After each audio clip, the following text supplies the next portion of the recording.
Amen. Mukadzi ngaadzoke. Amen. Ndafara. Zvanaka. Simudza maoko uri korete Mwari. Vhurai mafiles eupenyu hwangu. Ite Mwari. Vhurai mafiles eupenyu hwangu. Vhurika, vhurika, vhurika, vhurika. Vangani vanoda kuitirwa zvakanaka naJehovha?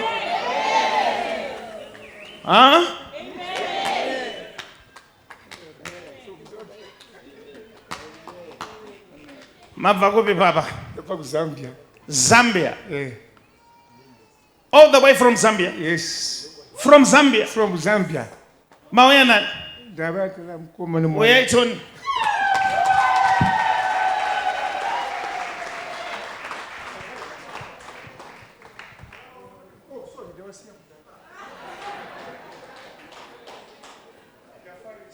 Uya patoni titaure na.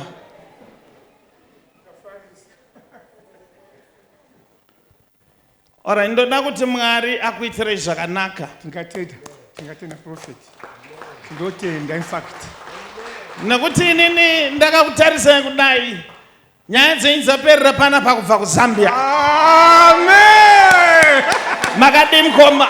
Ndiri musho madiwo Prophet. Kastepi kwamira nako ndakamagaiva chaiko. Unonzani?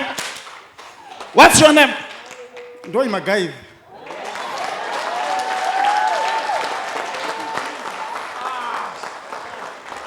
Can I demonstrate the prophetic martial arts par excellence?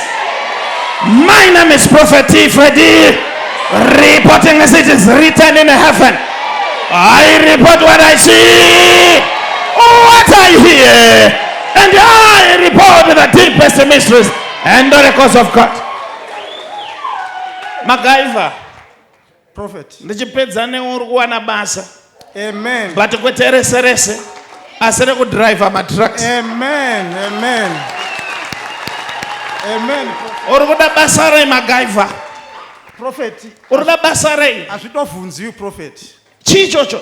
Iyi license. Ndereiri. Ndiye matracks. Zvanzi naJehovha zvavhurika nezita raJesu. Amen. Amen. Vangani vari kufarira Jehovha zuva ranhasi. Kana uri kwauri ikoko madhozi ngaavhurwe. Uite basa rinobatika. Now listen to me papa. Thank you. Ndoda kuti ndigadzirise zvinhu mumhuri yenyu. Katenda. Nokuti hazvina kumirira zvakanaka. Aye, sure. Maningi. Amen. Maria na Marita vaka dai magara pano Lazaro haifa. Zvidorema. Anonzi Martha ndiye. Martha mwana wangu. Maria na Marita vakataura naise dai magara pano Lazaro haifa. Zvamunoona zvichiitika pamaTV zviya zvaakuitikira pamuri nezita raJesu. Amen. Iyi picture ndiMartha iro. Ndimbasa ye. Torai toto.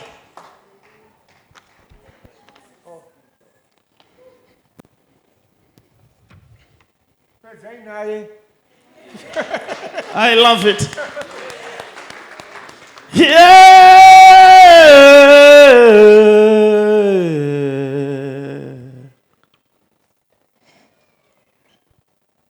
Mati mabva kupi? kuZambia kumumbwa. Manzwa nekunyeperwa kuZambia. Zvokufa kwemunhu. Nekuti kozvinezvi vari kuti hanzi Martha zvinhu hazvimufambire zvakanaka nenyaya yekuti ane zita remumwe munhu. But imi hamuna zita ramunoziva remumwe munhu. Makanyeperwa. Regai ndikutaurire zviri kuitika pana Martha. Ndiuze Prophet, taurai. Can I do some crazy stuff here? Yes. Ipa pana Martha ndodzoka but pani panodombo kuprofirai. All right. Ndoda kukuratidzai weakness yenyu mudara. Okay.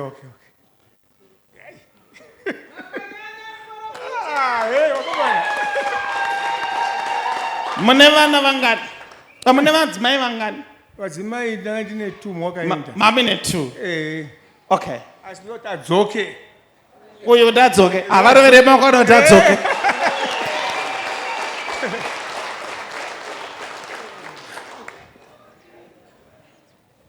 Remember ndati ndoda kukuudzai weakness yenyu. Ya totenda. Munongoda kuti adzokerei muri makaita kuti aende. Saka muda kuti adzokerei. Handizivi kuti ndakaita kuti aende. Hamutoziya? Handisi kuziya. Now, ndiri kuonesweni papa munoti kana mine hasha munotaura mashoko anorema. Maningi. Nekuti pane munhu wandiri kuona asi mwana akakuvara but akatsva. Yeah, very good. Asi mwana uyu kutsva kwaakaita akunzwisisike. Yeah. Ndosaka akaenda. Kutsva kwemwana munhu aende. Ikoko kutsva chete hakuendese munhu. Asi chinoendesa munhu mashoko. Yeah. Nematheories anobuda kwamuri. Okay. Regai titi mwana uyu akapiswa nani? Handizivi. Imakati akapiswa nani? Nemwana wangu akapisa mwana womwe wake. Muri kuti mwana wamai nini akapisa mumwe mwana wokwamai guru? Mwana oba. Okay, seozo. Kwakawanikwa sister wangu kuna mai vavo. Murume wachono waimbova wana mukadzi umwe aive nevana vaviri ikoko.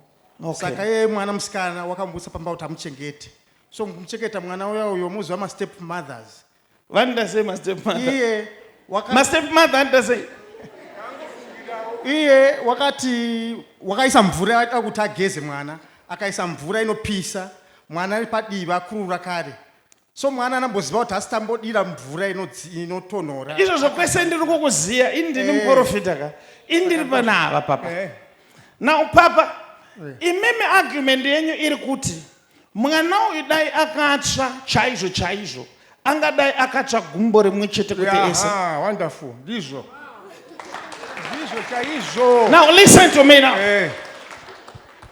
Ndakuita kuti mudzimai wenyu adzoke. Tatenda zvokupfuburidza. Asi nemi mobva matambiro zvakare kuti njodzi inoitika. Okay, ndinotenda. Ndochinhu chekutanga. Ndinotenda. Chechipiri, pandakuti imimi ndoda kuti munyatsondiudza kuti weakness yenyu ndoda kuitaura zvakare. Alright. Mudzimai wenyu mukuru ane vana vangani? Handisikuda kuti mufunge ndati ane vana vangani. Ndinoziva mumwe ndouyu. Kudai 89 vangalikati. Hamutoziya? No weakness yenyu. Can I do some serious stuff here? Chimirai manje muchinzwa. Ndikubvunzei. Mai nini vane vana vangani mudzimai mudiki? Pane vana 3 kwandiri, 1 mudonto kwavo. Ndikamwa. Izvi madaira nekukurumidza. No weakness yekutanga. Can I demonstrate the prophetic muscular excellence? Now, ndoda kuti mauya pano kudai so zvinhu zvenyu zvitange kunaka. Vana venyu varorwe, vagare mudzimba, vabvisirwe pfuma, vaende kumabasa. Ndipetoni roko. Uyu ngaashande. Ngaashande. Amen. Right now.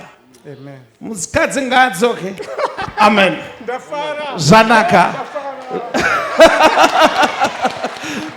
Munogara basi. Can I do something small here?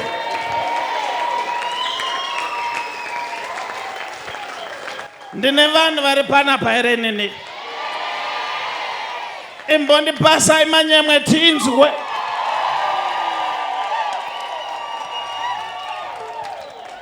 Tofamba here. Are you sure tumoda tifambe? Makadi mama. Tiripo makadiyo. Munonzi mani? Maichifamba. Uyai.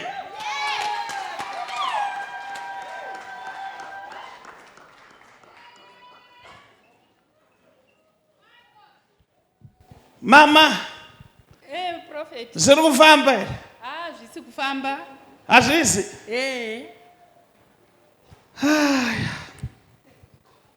Zvinongotadza nei kufamba ichitora namai ichifamba? Saka ndauya kuno kuna kukadoma kunani? Ndo kwandinogara. Ndokuri kurimuka.